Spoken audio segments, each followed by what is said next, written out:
കടബാധ്യതകളിൽ മുഴുങ്ങി കഴിയുന്ന ആളുകളോട് എന്താണ് വേണ്ടത് എന്ന് ചോദിച്ചാൽ മറുപടി ഒന്ന് മാത്രം: കടം വീടി കിട്ടിയാൽ മതി. മക്കളില്ലാത്തവരോട് എനിക്കൊരു കുഞ്ഞു ജനിച്ചാൽ മതിയായിരുന്നു, ആണോ പെണ്ണോ അത് പ്രശ്നമല്ല, ഞങ്ങ വൈകല്യുണ്ടെങ്കിൽ എന്റെ കുട്ടിയല്ലേ എന്ന് പറഞ്ഞ് ഞാൻ നോക്കിക്കൊള്ളാം, എനിക്കൊരു കുഞ്ഞിനെ വേണം. വീടില്ലാത്തവന് വീട് വേണം, ആരോഗ്യം നഷ്ടപ്പെട്ടവന് ആരോഗ്യം വേണം, ഇസ്സത്ത് നഷ്ടപ്പെട്ടു പോയവർക്ക് ഇസ്സത്ത് തിരിച്ചു കിട്ടണം. ഒക്കെ നഷ്ടങ്ങളാണ്, നമ്മൾ അല്ലാഹുവിന്റെ മുമ്പിൽ പറയുന്ന വിഷയങ്ങളാണ്.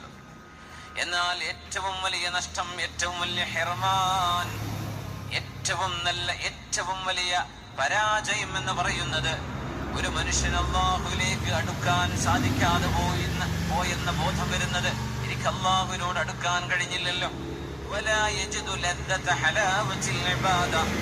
ഇബാദത്തിന്റെ ഒരു മധുരമുണ്ട്, ഇബാദത്തിന് ഒരു ആനന്ദമുണ്ട്, നിസ്കാരത്തിന് ഒരു മധുരമുണ്ട്, ഖുർആൻ ഓതുന്നതിനൊരു മധുരമുണ്ട്, ദിക്ർ ചൊല്ലുന്നതിന് എന്തെന്നില്ലാത്ത ആസ്വാദനമുണ്ട്.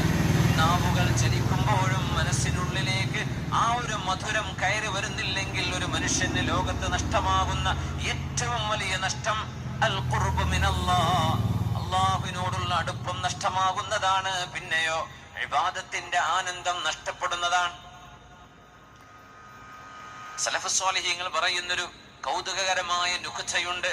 തെറ്റുകൾ ചെയ്ത് നടക്കുന്ന ഒരു മനുഷ്യൻ വന്ന് പറയാൻ, നിങ്ങൾ പറഞ്ഞില്ലേ തെറ്റ് ചെയ്ത് അള്ളാഹു ശിക്ഷിക്കുന്നു, ഞാൻ എന്തൊക്കെയോ തെറ്റ് ചെയ്തിട്ട് അള്ളാഹു എന്താണ് എന്നെ ശിക്ഷിക്കാത്തത്?